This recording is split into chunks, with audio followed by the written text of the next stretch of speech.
Di tahun 1985, ada sekelompok anak muda yang sedang bermain bola di lapangan. Mereka adalah Cheng Honam dan juga teman-temannya. Saat itu mereka diganggu oleh berandalan yang bernama Quan. Dia meminta Cheng Honam dan teman-temannya untuk memberikannya uang, tapi Cheng Honam langsung menolak karena tahu tempat itu adalah wilayah B. Quan marah dan langsung memukul kepala Cheng Honam menggunakan botol sosro. Tak terima sahabatnya dipukul, Cheng Honam dan yang lainnya langsung melawan si Quan dan anak buahnya. Tapi mereka bukan tandingan Quan saat itu. Mereka dipukuli habis-habisan oleh anak buah si Quan. Untungnya saat itu kakak B datang. Kakak B menyelamatkan Cheng Honam dan teman-temannya. Mulai hari itulah Cheng Honam berjanji akan menjadi bawahan kakak B yang setia. Sejak hari itu, Cheng Honam dan teman-temannya resmi menjadi seorang gangster. Di tahun 1995, Cheng Honam sudah mulai punya nama di kalangan para gangster di Hong Kong. Malam ini, kakak B menyuruh Cheng Honam dan kelompoknya untuk membunuh seorang pria bernama Babai. Cheng Honam lalu menyuruh Chicken untuk mencari senjata dan menemui mereka di pemandian air panas. Si Babai yang menjadi target Cheng Honam malam ini adalah seorang ketua gangster dari kelompok Tung Sing, kelompok yang menjadi saingan kelompok Hung Hing, tempat Cheng Honam bernaung. Si Chicken yang membawa senjata malah terjebak di lift karena lift itu macet. Pendeta yang waktu itu juga terjebak di lift bersama Chicken. Melihatnya membawa senjata bukannya takut, malah langsung menceramahi si Chicken agar dia bertobat dan menjadi pengikut Yesus. Karena si Chicken tidak datang dan si Babai sudah mau pergi dari pemandian, Cheng Honam merubah rencananya. Saat si Babai lengah, Cheng Honam menyerangnya menggunakan hair dryer untuk membunuhnya. Anak buah si Babai mencoba untuk membantu bosnya, tapi dihalangi oleh teman-teman Cheng Honam. Walaupun sudah berhasil melilit leher si Babai menggunakan kabel hair dryer, tapi ternyata si Babai ini bukan cuma badannya yang besar, tapi tenaganya juga besar. Dia berhasil lepas dan lari. Cheng Honam dan teman-temannya berhasil menyusul dan menghajarnya di jalanan. Si Babai ini masih belum mau menyerah. Dia masih berhasil menghalau mereka dan ingin lari. Tapi saat itu Chicken datang menggunakan parang. Dia langsung menusuk perut Babai. Tak cuma sekali, Chicken menusuknya beberapa kali dan dibantu Cheng Honam dan teman-temannya yang memegangi Babai. Akhirnya Babai pun tewas setelah ditusuk beberapa kali oleh si Chicken. Setelah itu mereka lari meninggalkan Babai di jalanan. Saat si Quan mendengar kematian si Babai, membuat darahnya mendidih dan emosi. Bukan karena si Babai ini temannya ataupun saudaranya, tapi karena si Babai ini punya hutang 20 juta dolar kepada si Quan. Sekarang tidak ada lagi yang akan membayar hutang si Babai padanya. Sementara itu di salah satu klub miliknya, kakak B mengadakan pesta untuk keberhasilan Cheng Honam dan teman-temannya membunuh si Babai. Kakak B berjanji jika Cheng Honam performanya terus baik, dia akan mempromosikannya kepada bos Achiang. Quan juga datang saat itu untuk menemui kakak B. Dengan perkataan sinis dan menyindir, Quan ingin agar kakak B membayar hutang Babai karena dialah yang membunuh si Babai. Mendengar perkataan si Quan, kakak B emosi dan menyiramnya menggunakan air toilet. Keadaan sempat tegang, tapi kakak B memilih untuk pergi dari tempat itu karena bagaimanapun mereka sama-sama anggota geng Hung Hing. Pagi ini Cheng Honam dan teman-temannya pergi menemui Apau. Apau ini adalah mafia pencurian mobil-mobil berkelas di Hong Kong. Cheng Honam ingin agar Apau mengembalikan mobilnya yang dicuri salah satu anak buahnya. Tapi si Apau ini malah bersikap songong dan sombong, mengira dirinya lebih tinggi dan meminta Cheng Honam untuk mencari sendiri mobilnya karena semua mobil yang sudah dicuri anak buahnya adalah miliknya. Cheng Honam emosi dan langsung menghajar Apau dan anak buahnya.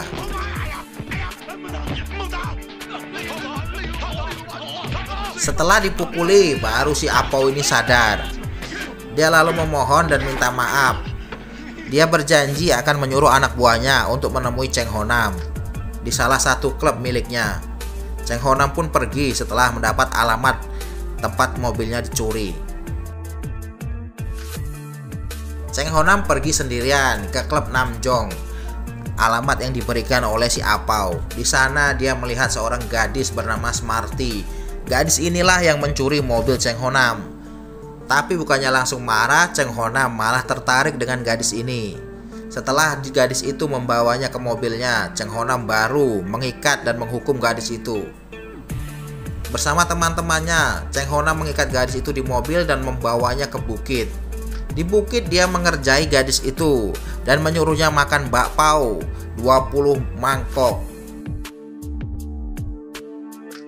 Setelah mereka puas mengejek dan mengerjai si Smarty, mereka lalu pergi dari bukit meninggalkan Smarty sendirian di sana.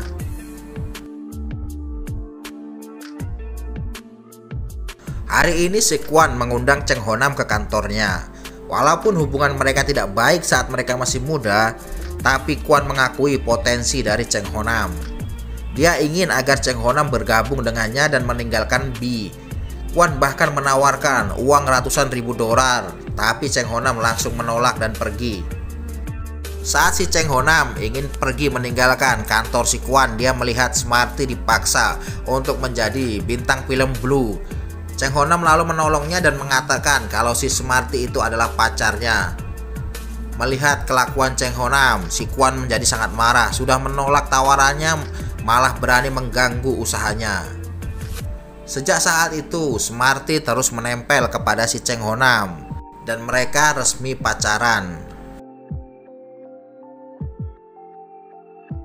Hari ini kakak B mengajak Cheng Honam dan juga Chicken untuk menemui bos besar mereka, Tuan Chiang. Tuan Chiang yang sudah banyak mendengar tentang Cheng Honam dari B ingin memberikannya tugas. Tuan Chiang ingin agar Cheng Honam pergi ke Makau untuk membunuh seorang pria bernama Ape. Ape adalah orang yang sering mengganggu dan merusuh di wilayah mereka. Tuan Chiang berjanji jika Cheng Honam berhasil melakukan tugas ini, dia akan dipromosikan. Beberapa hari kemudian, Cheng Honam berangkat ke Makau mengajak teman-temannya. Kali ini Cheng Honam agak risau karena ini tugas langsung dari bos besar mereka. Saat tiba di Makau, Chicken yang orangnya selengean minta izin kepada Cheng Honam ingin main-main dulu dengan pacarnya. Sementara Cheng Honam bertemu dengan penghubung mereka di Makau.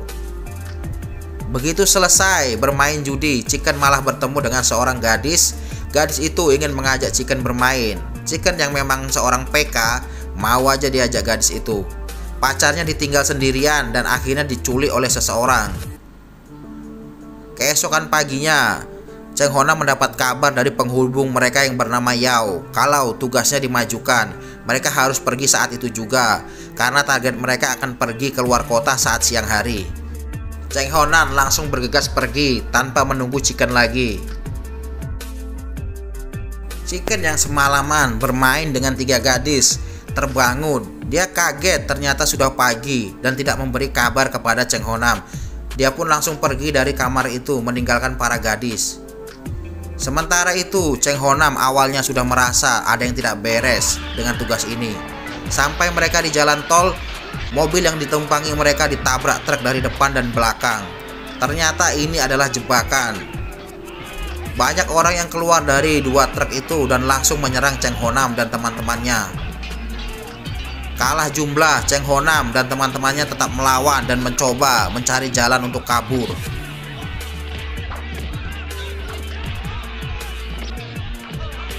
Berhasil membuka jalan dengan rantai sepedanya, Cheng Honam menyuruh teman-temannya untuk kabur duluan. Tapi sayangnya, Apau tertinggal. Si Apau yang tertinggal terkena beberapa kali bacokan dan tidak bisa lari lagi. Sementara Cheng Honam berusaha menolongnya, tapi dihalang-halangi.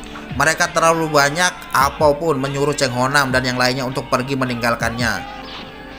Dengan berat hati, Cheng Honam pun meninggalkan temannya Apau tewas di tempat itu.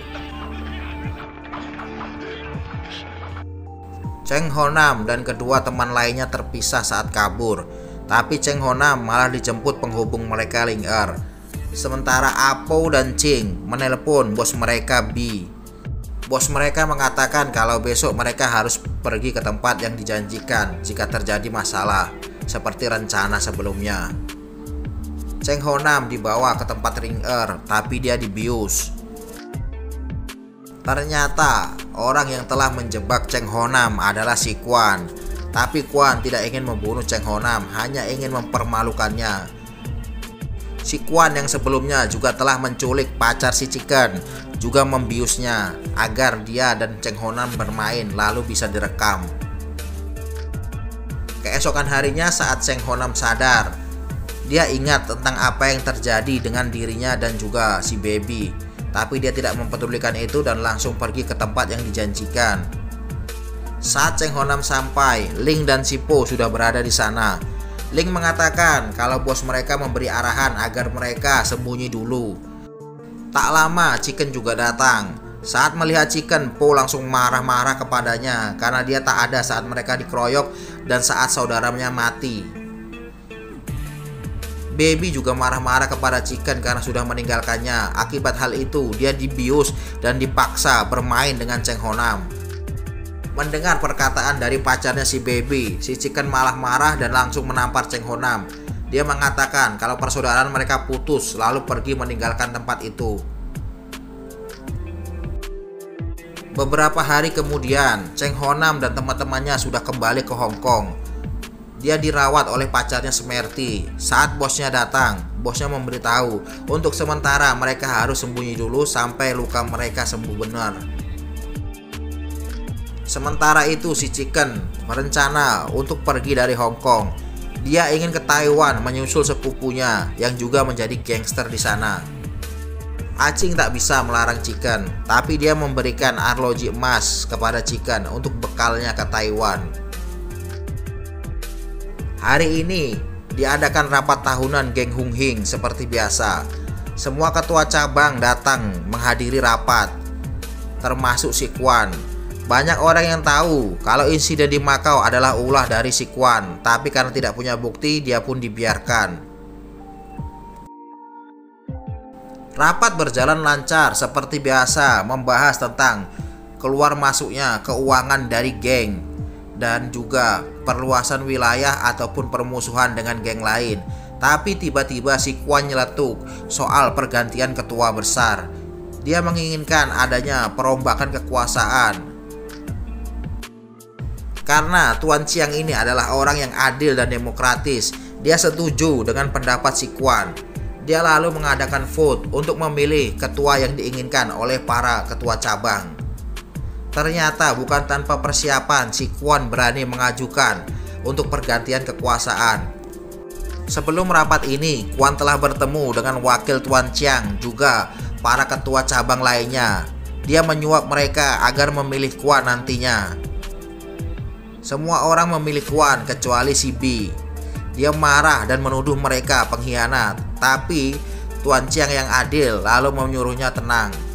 Walaupun dia tahu telah dicurangi, Tuan Chiang dengan rela menyerahkan kursi kekuasaan kepada si Quan.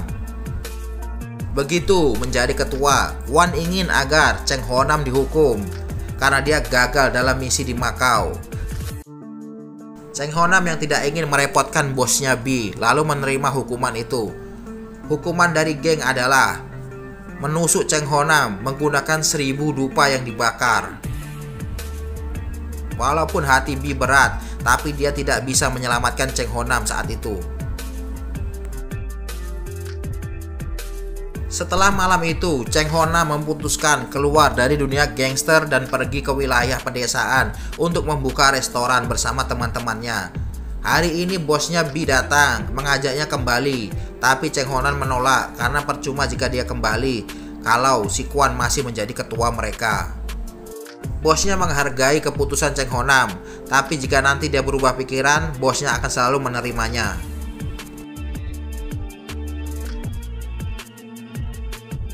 Malam ini, B ditemui oleh si Yong Er, tangan kanan dari Quan.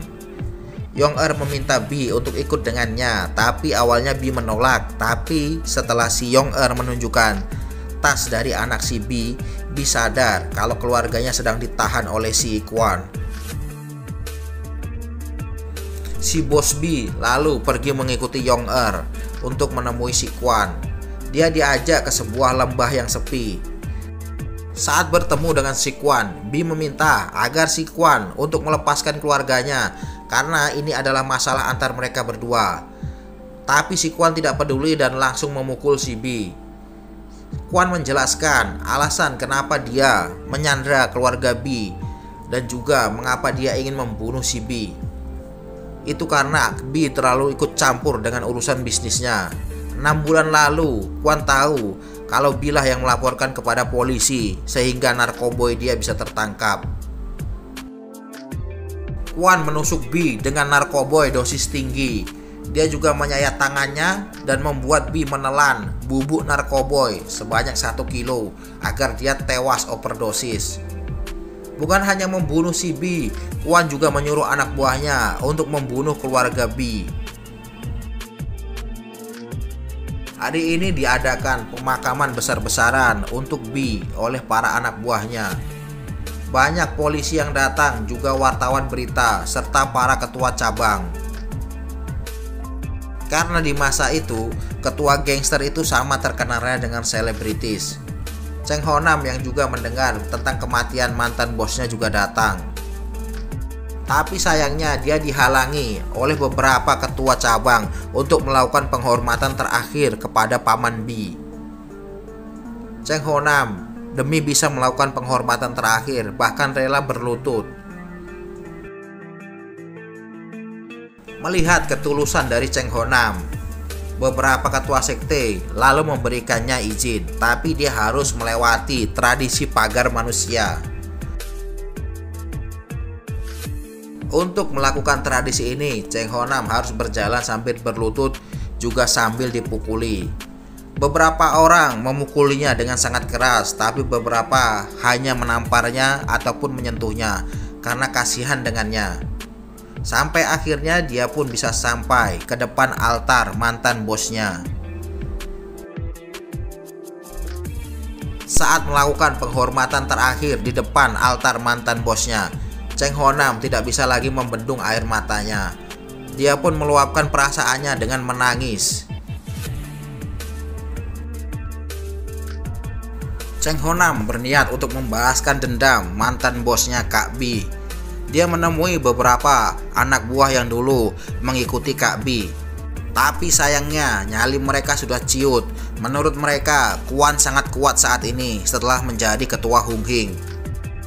Walaupun tak mendapat dukungan mereka, tak membuat Cheng Ho-nam patah semangat. Dia tetap berniat untuk balas dendam. Saat dia ingin pergi, tiba-tiba datang beberapa mobil. Dari dalam mobil itu keluar pria-pria berbaju hitam. Ternyata orang yang memimpin pria itu adalah si Chicken. Chicken yang sudah menjadi salah satu bos gangster di Taiwan, saat mendengar mantan bosnya tewas, sengaja datang kembali ke Hong Kong untuk membantu Cheng Ho-nam. Si Chicken juga tidak mempermasalahkan permasalahan mereka yang dulu. Akhirnya malam itu, geng Cheng Ho-nam kembali lengkap. Untuk melancarkan rencana balas dendam mereka, Chicken mengumpulkan semua para ketua cabang dari geng Hung Hing. Dia menyuap mereka, meminta mereka untuk meminjamkan beberapa anak buah mereka dan menyuruh mereka untuk menutup mata saat si Chicken nanti membalas dendam kepada si Kwon. Hari ini adalah ulang tahun ibu Kwon. Kwon datang menemuinya. Walaupun terlihat kejam, Kwon ini adalah anak mami yang sangat menyayangi ibunya. Saat itulah Chicken menyuruh semua anak buahnya untuk menghancurkan semua usaha milik Kwon, dari perjudian, tempat biliar, ataupun prostitusi. Semuanya diledakkan dan dihancurkan. Dia juga melakukan pembocoran informasi kepada polisi agar polisi menggerebek pabrik narkoboy milik si Kwon. Si Kwon yang waktu itu sedang di pesta ibunya masih belum sadar sampai salah satu anak buahnya memberi kabar tentang pabriknya dan semua usahanya yang hancur. Dia langsung marah, tapi para ketua cabang yang ada di situ malah tersenyum karena mereka sudah tahu. Saat dia ingin pergi, tiba-tiba ibunya menjerit dari dalam kamar mandi. Ternyata ibunya telah dipukuli seseorang. Kwon dan para anak buahnya langsung mengejar orang yang telah menghajar ibunya. Kwon masih belum sadar kalau orang yang telah menghajar ibunya adalah Sipo, anak buah dari Cheng Ho Nam. Saat kehilangan jejak Sipo di sebuah jalan sempit, Kwon merasa ada yang aneh. Tiba-tiba ada yang menyiramnya dengan bensin dari atas. Ternyata itu adalah si Ching, anak buah dari Cheng Ho Nam. Cheng Ho Nam sendiri keluar dari dalam kegelapan menggunakan api. Kwon baru sadar kalau dirinya telah dijebak. Si Kwon mencoba menakuti Cheng Ho Nam untuk jangan menyentuhnya karena dia adalah ketua dari Hung Hing. Jika tidak, dia akan diincar seluruh anggota geng Hung Hing. Tapi Cheng Ho Nam tidak takut. Dia langsung memukul kepala si Kwon menggunakan botol. Sipo juga datang sambil membawa shotgun. Dia memukuli si Kwon. Kwon lalu memanfaatkan hal itu merebut senapan Sipo dan menyandranya. Dia menyuruh semua orang menjauhinya, sementara dia perlahan keluar dari jalan sempit. Dia tidak tahu itu juga jebakan. Ching memanggil polisi yang saat itu berpatroli, mengatakan kalau ada orang yang sedang berbuat jahat menggunakan shotgun. Saat si Kwon keluar dari gang sempit, dia ingin menembak Cheng Ho Nam, tapi ternyata shotgunnya tidak berpeluru. Si polisi yang melihat Kwon memegang senjata langsung menembak kepala Kwon karena merasa dia berbahaya.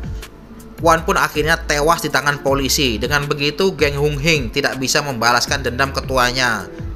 Inilah kecerdasan dari Cheng Ho Nam. Terima kasih bagi kalian yang udah nonton sampai akhir. Yang mau support admin bisa baca deskripsi video ya.